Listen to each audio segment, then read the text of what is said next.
धरसेनाचारी ने 3 दिन की विश्रांति इसलिए दी कि ये राह से थके हुए मुनि को कष्ट ना हो, इसलिए उनकी आहार आदि की चर्या निर्विघ्न संपन्न कराई। तदुपरांत तीसरे दिन उन्हें पूछा गया, उनके समाचार विधि हुई, रत्नत्रय की कुशलता, स्वास्थ्य की कुशलता एवं आहार विहार की कुशलता समाचार विधि के रूप में पूर्ण होने पर धरसेनाचारी ने उन्हें कहा कि मैं तुम्हें श्रुत ज्ञान की आराधना कराना चाहता हूँ, किंतु मैं पहले आप दोनों का क्षोभसम कितना है, प्रज्ञा कितनी है, मेधा कितनी है, आप कितने प्रतिभाशाली हैं, इसके लिए आप पहले भगवान नेमिनाथ के चरणों के पास बैठ करके ये जो हम मंत्र दे रहे हैं इस मंत्र की साधना करो, और मंत्र साधना में तुम्हारे लिए क्या उपलब्धि होती है उसे मुझे बताओ। दोनों मुनि शिष्यों ने उसकी आराधना की, मंत्र की।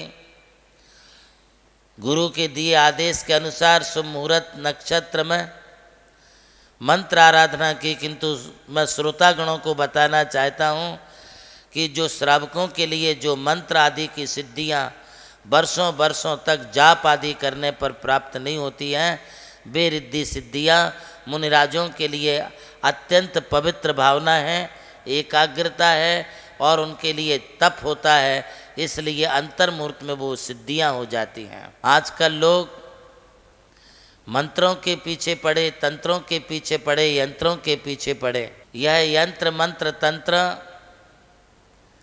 परमार्थ के लिए नहीं, व्यवहार के लिए है। आप अपने व्यवहारिक, पारिवारिक, सामाजिक जीवन को सुख समृद्धि के साथ जी सकें, इसलिए जैन धर्म में प्रतिपादित इन मंत्रों को मंत्र के ज्ञाता वरिष्ठ आचार्यों से हमारे लिए प्राप्त करना चाहिए। आज वर्तमान में अनेक प्रकार के मंत्रों के प्रभाव को जानने वाले अष्टांग निमित्त ज्ञान शिरोमणि, साधना सम्राट जगत गुरु, भारत गौरव गणाधिपति गणधराचार्य गुरुदेव कुंतु सागर जी महाराज एक ऐसे यंत्र मंत्र तंत्रों के ज्ञाता हैं। वे अष्टांग निमित्त ज्ञानी होने से आए हुए लोगों के देख करके ही उनके सुख दुख शुभाशुभ को जान जाते हैं, और सबके शुभाशुभ को जान के उसका निराकरण कैसे करना है इसके लिए वे योग उपाय बताते हैं। श्रावक आज भी गुरु के आशीर्वाद से प्राप्त मंत्र आदि के द्वारा अपने कष्टों का परिहार करते हैं, किंतु मुनिराज इन मंत्र आदि की साधना के द्वारा गुरु के आदेश का पालन करते हुए मात्र और मात्र जैन शासन की प्रभावना के लिए अपने मंत्र आदि का प्रयोग करते हैं।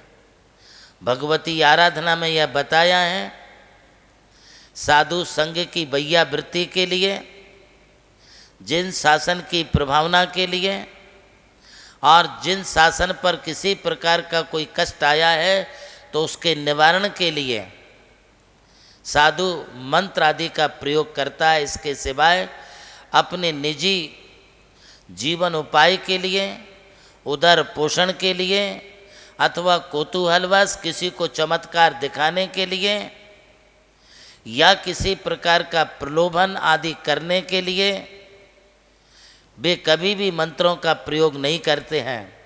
आत्म साधना के लिए पंच परमिष्टि वाचक नमोकार महामंत्र ही सर्वोपरि सर्वश्रेष्ठ मंत्र भी उसका अनुष्ठान करते हैं।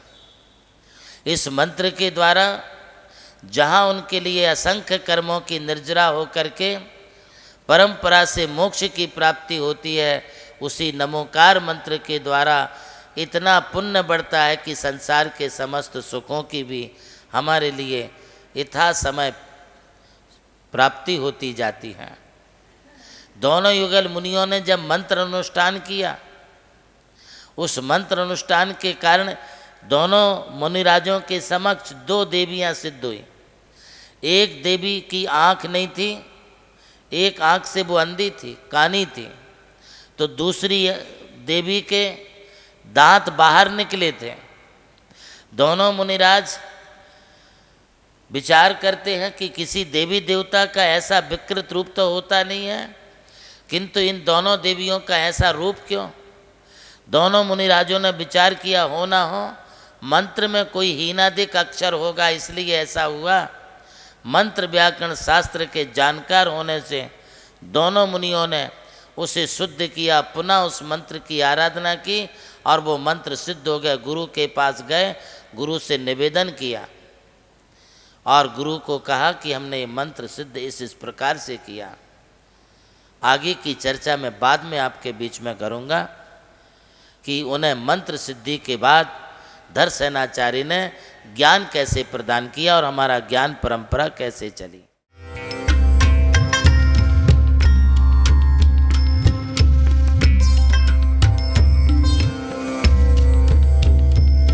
जैन धर्म केवल धर्म नहीं, जन जन का धम है। यही है इस धर्म की संस्कृति। सन 2010 चातुर्मास के दौरान मांगी तुंगी और गजपंथा की तीर्थ यात्रा के बाद एक रात्रि गजपंथा की पहाड़ियों पर विश्राम करते समय आचार्य श्री देवनंदी जी महाराज को एक दिव्य स्वप्न प्राप्त हुआ। स्वप्न में उन्होंने देखा कि एक ऐसा तीर्थ जिसकी कोई कल्पना भी नहीं कर सका था, एक ऐसा स्थान जहां पंच परमेष्ठियों की भव्य मूर्तियां हों, एक ऐसा समव शरण जो समर्पित हो जैन धर्म की शाश्वत परंपरा को। उस दिव्य संकेत को जीवन में उतारने के लिए आचार्य श्री कुंथलगिरी की ओर विहार पर निकल पड़े। वहां एक श्रद्धालु ने अपनी भूमि पूज्य गुरुदेव को समर्पित की और यहीं से आरंभ हुई मुंबई आगरा हाईवे NH3 स्थित णमोकार तीर्थ के निर्माण की महायात्रा। ये वही भूमि है जिसे राम टेकड़ी कहा जाता है, जहां भगवान रामचंद्र जी ने 12 लाख वर्ष पूर्व तपस्या की थी। आज यही भूमि बन रही है जैन संस्कृति का जीवंत प्रतीक णमोकार महातीर्थ। यहां बन रही है 51 फीट ऊंची अरिहंत परमेष्ठी की मूर्ति, चारों दिशाओं में 31-31 फुट ऊंची अन्य परमेष्ठियों की मूर्तियां। कुल मिलाकर एक अद्वितीय समवशरण की रचना है जिसका वर्णन Guinness book of world record में दर्ज हो चुका है।